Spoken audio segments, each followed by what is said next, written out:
week, 2 explosions in Beirut, Lebanon, tore the city apart, causing over 150 deaths, with many people still unaccounted for. It may be the largest non-nuclear explosion in human history. The investigation into the catastrophe is still ongoing, but it is believed the cause was thousands of tons of ammonium nitrate that had been stored in the port in a haphazard fashion. A tragedy? Yes, but at this stage nothing to indicate these explosions were deliberate. That didn't stop the project's Waleed Ali from asking a guest a question that was both of dubious relevance and leading. Joe, the official explanation for this is that this was the result of poorly stored ammonium nitrate. Is that explanation being widely accepted by people there? No. I would say 99% of the people I've spoken with, and I'm talking about Lebanese people exclusively, they all feel that that's not necessarily the correct explanation. So people are more likely to believe that this was an attack, a military attack, possibly by Israel, who knows, than an accident. Yes, of course. It must have been the Israelis. So who is that fellow who's interviewing, you ask? A military expert, perhaps an international affairs commentator, a journalist perhaps? John Sousa is a photographer who lives just a kilometre from the blast, and he joins us now. Does it get any sillier? Ali should have cut the photographer off and reminded viewers there was absolutely no evidence to suggest either that this was an attack or that Israel was behind it. But what was his response? Is that just because of a general culture of suspicion of government, for example, and of the geopolitics of the region, or do they have kind of more specific reasons for doubting that explanation in this case? Well, I mean, obviously there's a historical aspect here that cannot be ignored. You know, Lebanon and Israel are never in good terms, and so there's always this tension going on, and people are always expecting something like this to happen. So it's just a matter of time. Way to go, Waleed. What we really need is more uninformed and alarmist drivel, particularly seeing as this sort of behavior is something you yourself have condemned in the past. The truth is out there, people. One of the things about conspiracy theories is that the skepticism is so cheap. Yeah, it is cheap, and it doesn't do anything. No, it doesn't do anything, except in this case make a disgusting slur against Israel. And remember what Ali had to say about speculation as to who carried out the Boston bombing. I mean, just remember in the wake of the Boston bombing, there was all this optimism, all of this almost utopian confidence that Reddit was going to solve this crime, where the FBI couldn't. So I think and innocent people got named and pictures were thrown around the internet. Like it was a horrific episode for journalism and for crowdsourcing of sleuth work.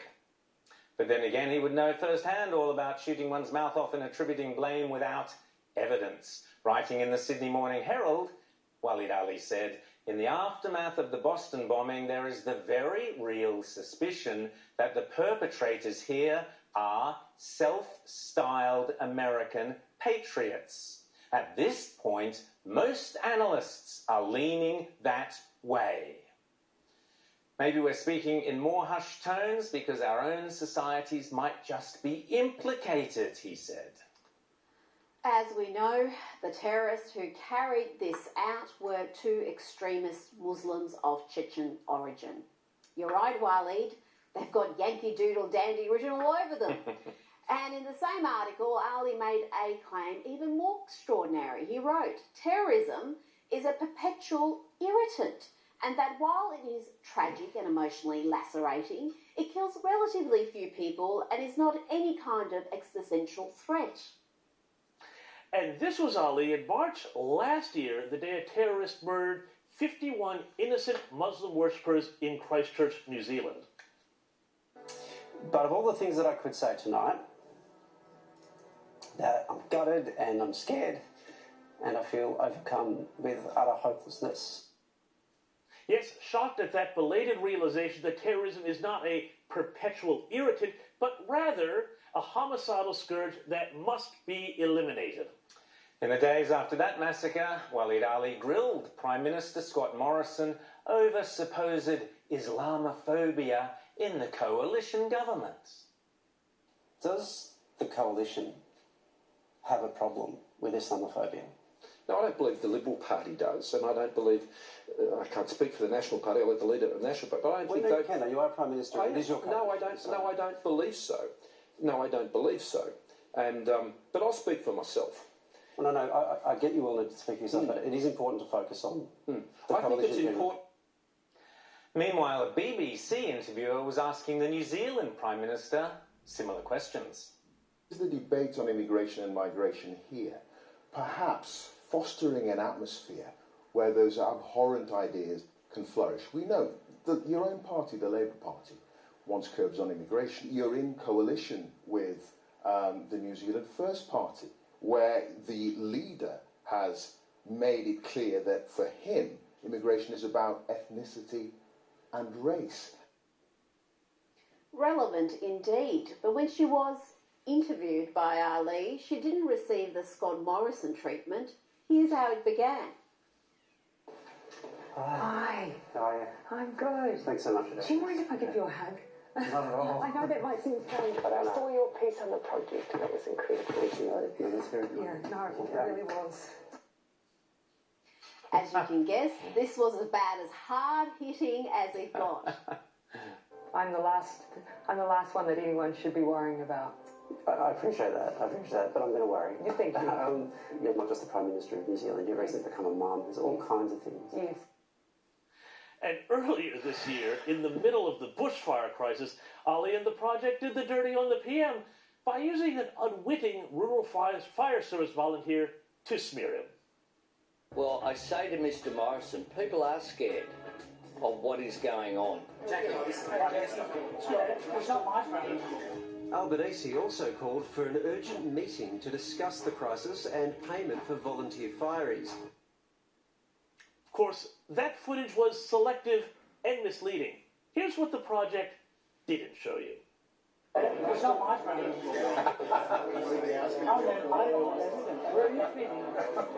Been here 15 years. We need to sign you up as a messenger.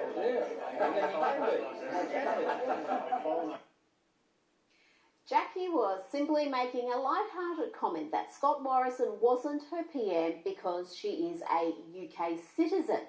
But the project falsely depicted that she was contemptuous of the PM.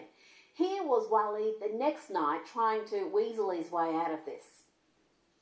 The problem for us is that significant parts of that were inaudible, so we couldn't actually deduce what was in that exchange. So this was clearly not a deliberate mistake on our part. It was, however, a mistake nonetheless. We think it's important to own up to your mistakes and come clean about these things, and so we take full responsibility for it, and we hope that clears it up.